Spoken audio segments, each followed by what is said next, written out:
Hey, it's Dr. Karen Can. Welcome to another edition of the Spiritual Medicine Digest. And can you tell I'm having fun with my backgrounds? Okay, well, for some of you, it may be really fun, and for others, it may feel a little like annoying. So I apologize in case you are in the latter group. But anyway, the important news from source this week is about humanity's change. I know I talked about, last week, when everything changes, change everything.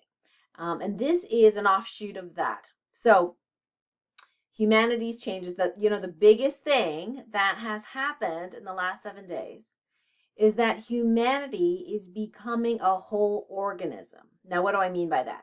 I mentioned a little bit about what Dr. Bruce Lipton in his wonderful series Inner Evolution talked about is that as small organisms become more evolved, they actually become multi-celled organisms.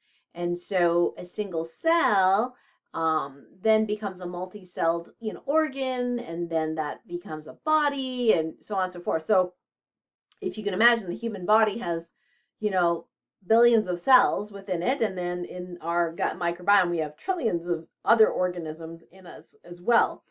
So yet we function as a whole being, right? So humanity is going through that evolution as well, where humanity as a whole is like its own organism. It has its own heart, it has its own fascial system, it has its own nervous system. I mean, I know it sounds pretty wild because you're like, okay, well, here's all these humans on Earth, and then maybe there's other humans on other planets and other universes, and like, what are we talking about, right? So I am talking about all of humanity as a whole. So, yes, humanity as a whole has its own physical body, finally, that is also energetic, mental, emotional, spiritual, dimensional, even relational, if you will. So all these different aspects or parts of the whole have now finally come together as an evolved organism, so to speak. Now, you may look around and look at the news on TV and what's going on in the world, and you're like, I don't think we're evolving. But the good news is, yes, we are. We are. I know it doesn't seem like it on the surface, but there is a lot of stuff going on underneath the surface. So if you can imagine, like, like a plant, right? You plant the seed and you might not see anything sprout off the surface for a long time, especially if you're a bamboo. It could take years. So what happens is that that seed then grows its roots, right? And those roots spread and they get bigger and bigger and bigger. And so it anchors in before it sprouts up. Now, certain plants obviously have bigger roots than others, but it's pretty interesting if you look at some of the tree roots, how the tree roots go down and across and they connect to other tree roots. So trees in and of themselves are their own organisms as well. They communicate to each other, share information, if you will, through these roots. So humanity has its own root system now, and there are parts of us that are starting to work together. Maybe not harmoniously just yet, but starting to. And, you might say, well, gee, there's some evil elements out there, or, the Illuminati, or the deep state, and, these negative things, and child pedophile rings, and, the craziness around the elections in the US, and all these kinds of things, and the lockdowns and COVID and covert stuff. And why is Bill Gates pushing a vaccine that's going to label us the mark of the beast, and, all this stuff, right? And you go, well, gee, that doesn't seem like we're evolving. But if you think about cancer, okay, you could liken some of these elements as a cancer to all of humanity's body. And the neat thing about cancer is that it's not all bad. Now, just hang on before you argue with me. So you're all right, cancer is bad. Okay, well, let's take the judgment out of it. What is cancer there for? There's actually a reason for it. Now, if you are a fan of German New Medicine, you already know that there's some pretty compelling data and information around how the development of tumors is actually a healing process from a conflict or shock that has happened at some point earlier in our lives, and that those energetics need to resolve. The cancer is a manifestation of that resolution. Now, of course, if it does not fully resolve or doesn't, keeps tracking and doesn't resolve, then yeah, the cancer could kill you, just, starving off oxygen from other places and squishing things and all that kind of stuff. But if we can just for a moment entertain the possibility that a tumor or cancer could be part of the healing process if resolved properly, then the cancers of humanity, whether that be some of the negative things that you don't want happen, seemingly, are threatening to happen in the world, like mandatory vaccinations or things like that, then you can see these things as a signpost to healing. In other words, it is like, making it very, very, let's see, easy to spot, I suppose, for some of us anyway, like what needs to heal next. So what takes care of cancers, right? Like what takes care of cancer so they don't overgrow, even if they are part of the healing process? What takes care of the cancers?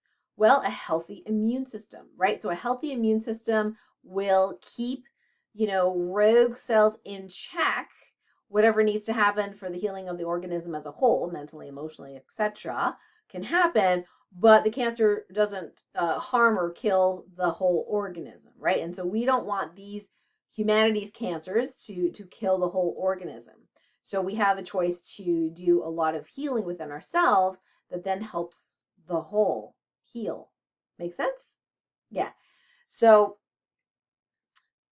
these cancers of our human as a whole, we need a healthy immune system. So each and every one of us have a role in that. Not just our own, of course, physical immune system, but there's energetic immune systems. And, so as we individually work on and do what we know to do, that's good for us and healthy for us and for our highest and greatest good, we help the whole organism morph and change for the better as well.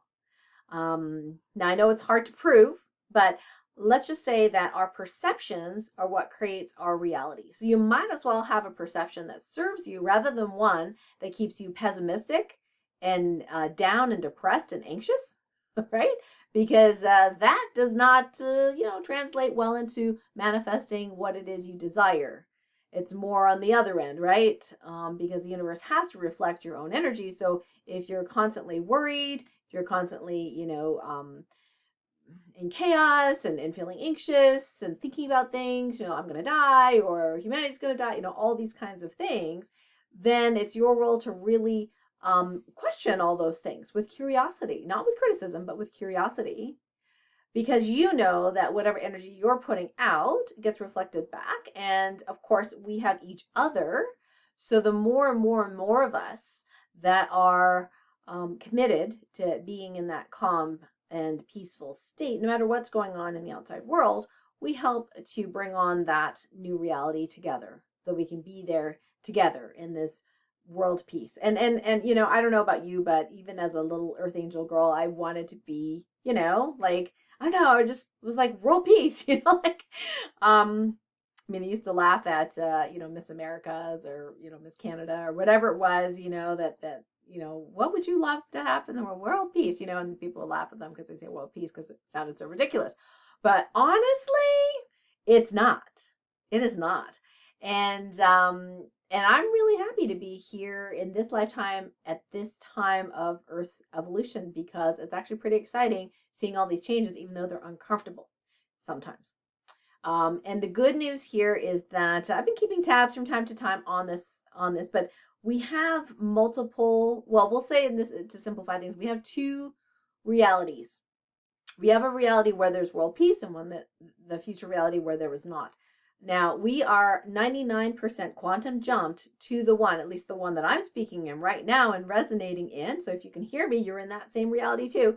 We're 99% jumped over to the other reality where we do manifest world peace, which is super cool. And not that long ago, we were in the whatever it was, 7%, and now we've got to 99%, which is kind of cool. Like I don't keep tabs on it every day. I just, when it pops up into my brain, I go ahead and check it out. So that's really neat. Now, the other really interesting thing that's happened over the last week is we've had almost, well, I think 7 whole days of one phase of the 4-phase ascension cycle. So the ascension cycle, as I've described in um, other videos, which I will tack on to the end of this video as well, so you can watch that if you'd like. There is the rising phase, the expansion phase, the resistance phase, and then the integration phase. And we've had 7 days of the rising phase. This has not happened in quite some time. Now, the rising phase means we get access to higher and higher dimensions, which is a good thing. However, the challenge can be grounding. And there are many different ways of grounding. In fact, there's, I described 4 different ways of types of grounding, not ways, types of grounding. I won't, review these here, but I'll connect that video as well to the end of this video or in the comments. And grounding, when there is this much opening up in the rising phase, can be challenging, which means that even for highly sensitive people and people that are not, there can be some stuck energies that don't fully ground. And how that manifests physically is that people can have headaches or head pressure here. For me, sometimes I get neck stiffness. That tends to be my symptom. I used to get migraines, and now I don't have that, thankfully. So that the neck stiffness is a sign, or neck and shoulder stiffness is one of my signs where my lymphatic system kind of like, just kind of gets stuck up here. And so we need these energies to go down. So if you or someone who,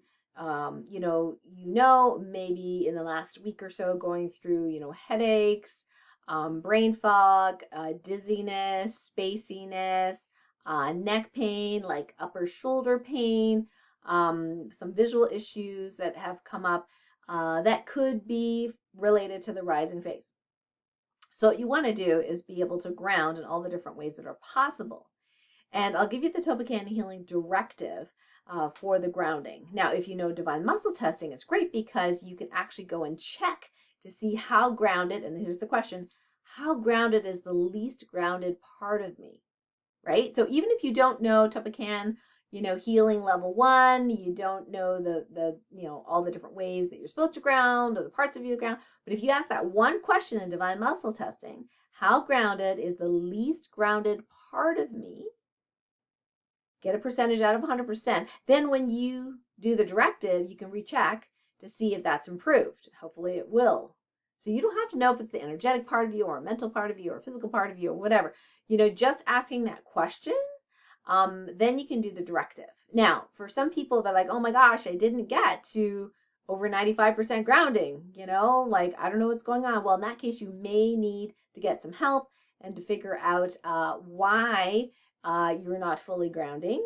Okay, there may be something you need to know. In that case, you may have to turn to the Toppan Healing Guides. That's in our level 1 training program. And find out what is it you need to know in order to fully ground. But let me give you the Toppan Healing Directive right now. So what you want to do is get into a space of stillness, so your mind is still. So how I do that is I encourage you just to feel the energy that's traveling in your body. So if you tune in and focus in on the inside of your body, some people will like rub their hands just to get some energy moving, right? And then stop and then focus in and then feel the vibration in your body. And then just follow that vibration wherever it goes. I'm doing it right now, even though I'm talking to you and my eyes are open. And then you say the directive. Okay, so the directive goes, I now command that all parts of me be grounded in all ways possible, that is healthy and for the highest and greatest good, in the highest and best way, in all directions of time and all timelines where I exist with ease and grace. So it's trying to tick off all those boxes, right? So you get the biggest, most thorough healing you can. And then you might, if you are still paying attention to your body, you may notice a shift or a difference there. Some people will also picture energy being grounded, into the planet or Mother Earth, So just take your whole aura and just, ground it down into Earth. So try the directive, see if that helps you at all. And it may take a little bit for your body to kind of recalibrate itself. And so do good things, do some gentle exercise. Maybe if you are, some Asian medicine, maybe you want to do some gua sha or some cupping, or in my case, fascia blasting as well, just to help, release some of the fascia and some of the congestion as you're going through this rising phase of the Ascension Cycle. Yoga is really good, and baths are really good too, because they help your lymph flow. And so, in case you've had some pain this past week, it's probably related to that backup of your fascia, possibly related to the Ascension Cycle. So, you might as well do some physical things that are good for you as well. Drinking lots of water, that's really important. Okay, so for announcements this week, I have two for you. Number one is that on Monday's Light Warrior radio show at 12 noon Eastern, I will have the pleasure of hosting multiple guests for our Ask the LifeWave Doctor segment, which is usually the first Monday of the month, where we take questions, Q&A from people about the LifeWave phototherapy patches that I'm so passionate about sharing. This month is a special show. It's a tribute to Dr. Steve Haltiwanger. He was the medical director of LifeWave and recently passed away. And he's an incredibly brilliant man, and also incredibly funny. So I asked my friends to get together, including the CEO and president of LifeWave and inventor David Schmidt, to be on our show live at 12 noon, just so we can share some stories about the patches, stories about Dr. Steve.